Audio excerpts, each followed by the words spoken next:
in the bin. Okay, down the greenhouse then. Yeah, you better be down as well. Underneath your jumper, look, tuck that bit back up.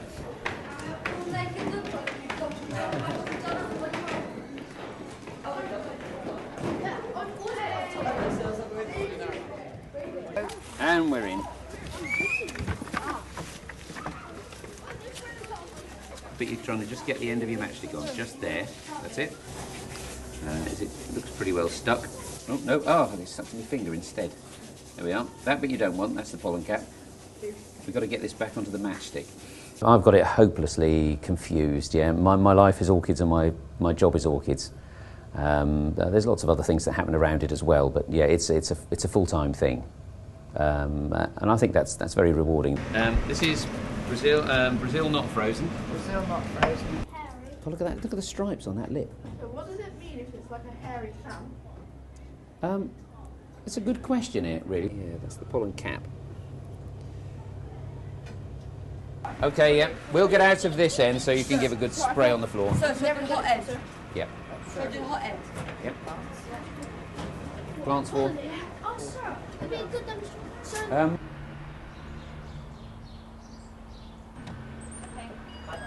Cheerio, love.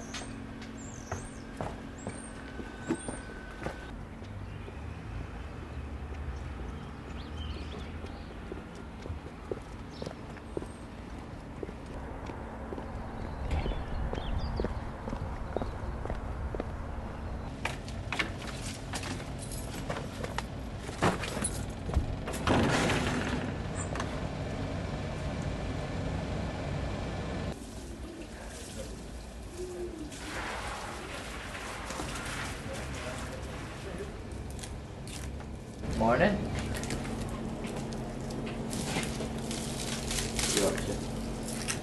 Down here, sort of any free time really. Before school, I get in at sort of 7:45. Break time, which is 20 minutes. Lunchtime, which is another hour, and often after school for another hour or two. So quite a lot of time, and that's every day. I came to school and then I heard about the greenhouse club. I thought, oh great, growing tomatoes and things like that. It came and it was orchids. Never heard of orchids before, never even knew what they looked like. But I thought, yeah, let's give that a go, and now I'm hooked. I've come every day since.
I'll get. Yeah, you'll need to do some good loops at the end. One question that I've been asked is where you put the results. If you turn over from the last results, being good at maths and physics meant that I ended up being an engineer, and so I was a very passionate railway engineer for 5 years, mostly designing bridges, until I became a school governor. Much to begin with, but it should stretch a lot when it gets near to breaking. Does that count as one? It was suggested, oh, you'd make a good school governor, so I volunteered. Went along for a day, and I couldn't believe how brilliant it was in schools. So I went into work the next day and resigned, and trained as a teacher. And the first job I got was here at Writhlington as a physics teacher. But it happened to coincide with the year that these greenhouses became vacant because of changes in the curriculum. So I jumped in and grabbed them and said, right, I'll use this as a lunchtime and after-school club. Look, if people want to drop their bags off on the steps. I left mine upstairs, sir. Yeah, we're upstairs. The first thing I'd like to do is have a couple of people doing a good pollinate. Yeah. I will. And the other thing that needs doing is we need all the under the benches sprayed. Yeah? I'll spray the benches. Yeah, spray the benches, yeah. Everyone will get a go because we've got quite a... Yeah. That'd be great. Oh, right, who's going to help Harry mix up compost? I will. Yeah, okay, we'll be in there in a minute. Yes, sir. Yep. Yes. And originally it wasn't orchids, we grew anything we could. So we did tomatoes and bedding plants and fuchsias. But because I'd grown orchids when I was young, that I thought, well, let's try a few orchids. And we tried a few and they did well. And it didn't take long till all the other plants had to go. And then all we had was orchids. And that was about 16 years ago. So it prints on one side, the front and the back, and then the other side is blank, and that makes it a lot cheaper. Yeah, in there, isn't it? Yeah. And I don't think there's many jobs around that you can really bring as much as yourself into what you're doing in your work. The other thing is you can be rather strange and odd as a teacher, and people think you're a character, whereas in a lot of jobs they just think you're strange and odd. So should we find a free space? Put them in the cool area or the warm area? Warm area would be best. Okay. Yeah. I'm a great believer in specialising, that if you do almost anything, it's much more interesting to do it in great detail and depth in one field rather than trying to do everything. So I don't think it actually matters in schools what the school specialises in for their science, but if you specialise in something, it gives you access to all the world experts and allows your students to learn to do things at a really exceptional level. That means they can go on into life knowing that anything they really want to do, they can make happen. I think, Tom, it'd be best if we stuck them at the back here. So. That's a good idea. When he's just checking the map for Iford. There's some more at the top stickers.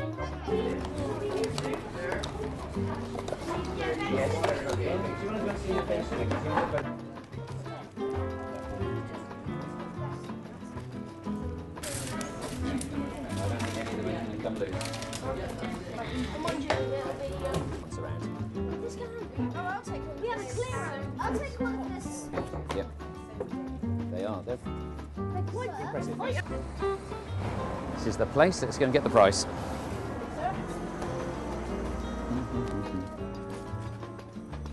We like it matte rather than gloss, so it doesn't curl. Because at the back it's all curled, so when we try and pack it, it's quite hard to do that. Yeah. Our whole idea of this was to give people information about how to care for their orchid, but in a sort of comic style. For example, this is... What would you do? You wait till that comes to the top of the jar.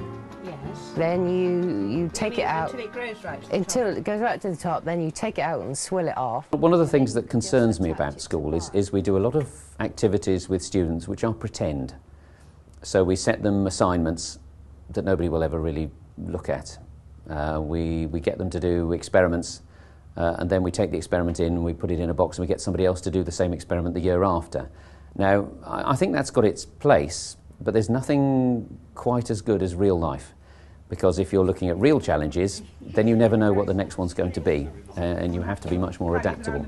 And when it comes to growing plants, we could just grow plants, and they could take them home, and that would be the end of it. But if you're growing plants that you sell to the general public, where you have to maintain a good reputation, you can't grow any old rubbish. You've got to grow real quality plants. And that sort of pressure, I think, brings the best out of people. Like any good teacher, Simon's got passion. He's got passion and commitment. And he works very hard and achieves things in spite of the system rather than because of it. There's a job for everyone to do, and everyone has a purpose within this project. Being part of something is prestigious, because in this school, you see, it's very cool to like orchids. Yeah, well, we'll hide in the boot.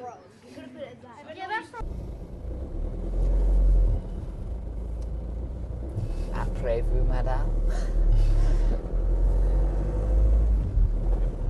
There be some like the smell of the violets in spring, or the fresh new mown hay when the bird's on the wing. But the sweetest to I be the song that do climb up into the air every mug spreading time.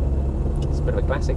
I like that one. Mug spreading time, everything's fragrant and mug spreading time. Before our village flower show, we were looking through the criteria for the photography section. One of them is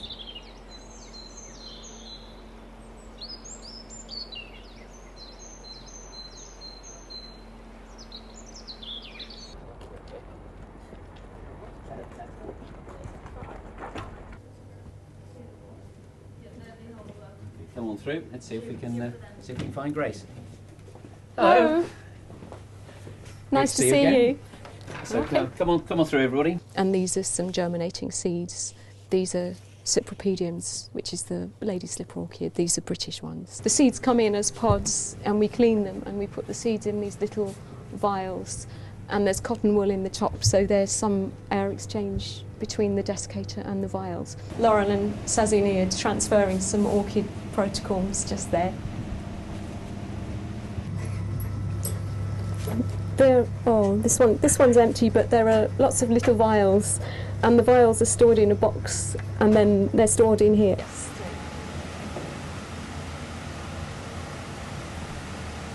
So here we've got all our tropical orchids. And there's always a few little things get forgotten, and you find them years later. I found something. I noticed in there was a shot that had a little post-it pad on saying rescue. What does that mean? She had a few that got contaminated, and you can use this chemical called isothiocyanurate. It's a chlorine type of bleach. It's good to learn sort of different ways of doing it. It's quite fascinating.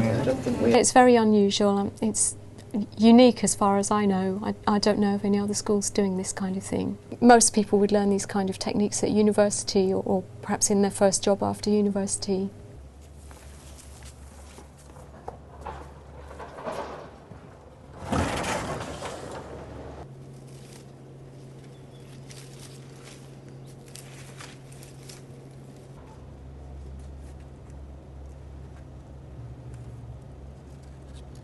So, you seen this one? Let's have a look. Oh, yeah, that's the Cymbidium insigne. So that would be great. What do you reckon? Is that mature enough? Yeah. It looks like it, doesn't it? Yeah. Let's have that one then, and you can sort that one out in the lab in a minute. So there's no holes, is there? No pests. That looks perfect. So, bit of luck, 1 million seeds.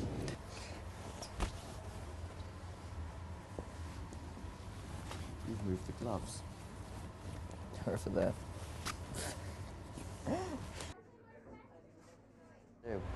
And everyone seems to think that the only way you can do things like this is to get a degree in this, and a PhD in that, and be some old professor somewhere going, oh, you have to do this. It's not. Any little grubby little teenager, as someone puts it, can do this as long as they persevere. Come as often as you can and put up with some failures to get the rewards. Just watching something grow is one, and then in theory you can sow something when you're in year 7 and have it flower just as you leave school, which is quite nice.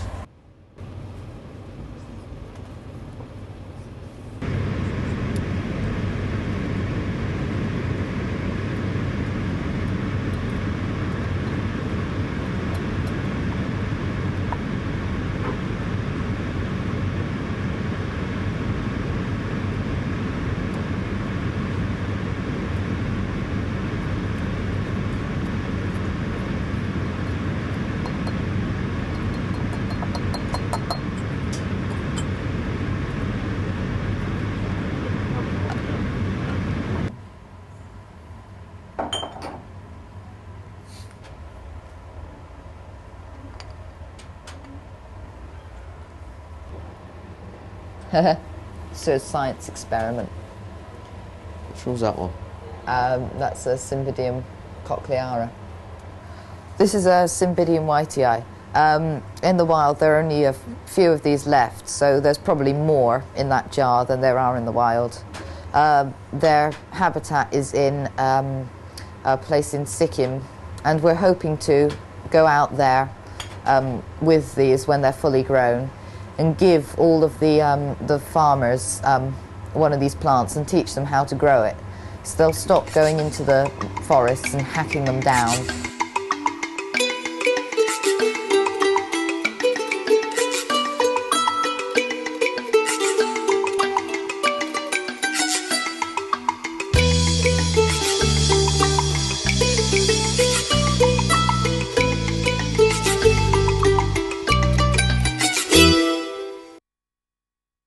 It's a little worrying taking 15-year-olds to a very remote part of jungle on the other side of the world, but they were absolutely fantastic. They can cope with anything, they can talk to anybody, and they're really, really great kids.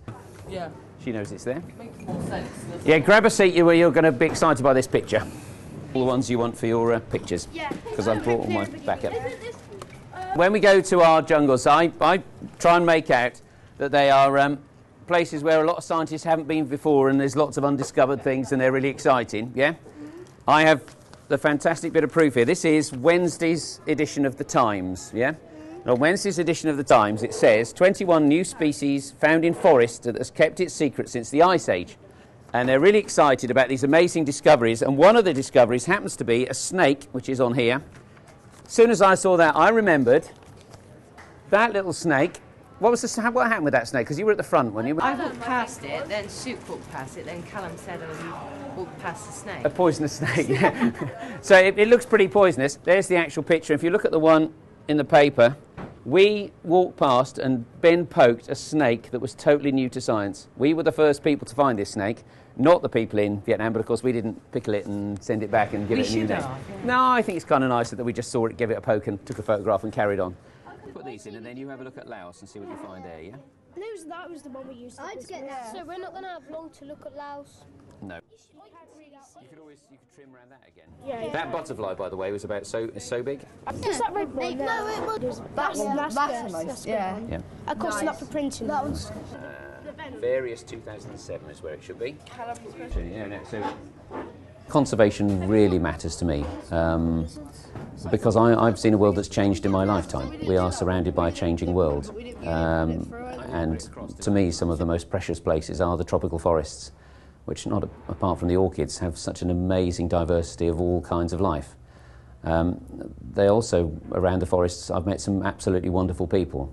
Now, without effective conservation that also works for rural development, the future of our planet, those forests and those people, are really under threat. And I think we can show that people can make a big difference. And it makes it, if people find as teenagers they can make a difference, it's going to have a significant impact on what they do later in life.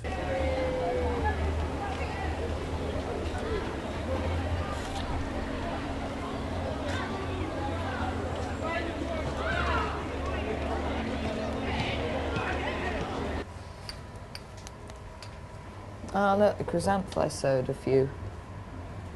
We came up here and had a bit of a problem being teased in the playground. Greenhouse Club sort of taught you to ignore it, and there are more important things like saving a species of plant than having some random person call you names in the playground. Before, I wouldn't be able to speak to you now. I'd be sort of teeth chattering somewhere off in a corner, hiding. But now I can just about speak to you. You can't help but learn to get your confidence up, because you haven't got an awful lot of choice. To go to a show, you have to speak to people, and to speak to people, you have to have some confidence. We live in a different world to the rest of the school, yeah. We live in a world where we get on with all members of staff, and we just really enjoy our school days, where a lot of other people may not. So we're sort of enclosed in our happy little greenhouse world. Oh, that one. One of that size, yeah. Let's have a look at that then, Harry. Right. Now that, Harry, is a nice bit of potting. But what about this dendrobium? Do you want to empty this one out? Ah, hang on. That's the hook, that green one. See that green one? It might need somebody a bit longer arms, mightn't it? He's got it. Although the Orchid project is here because I'm here, it wouldn't be what it is without the immense amount of work that all the students do. And each new student brings something fresh to the project, which is really exciting. It's because it's constantly changing, and certainly with each generation of students that comes through it has a different slant because they bring different things to it. And we keep coming across wonderful new opportunities to do new exciting things. So no, I can't wait to see what happens next.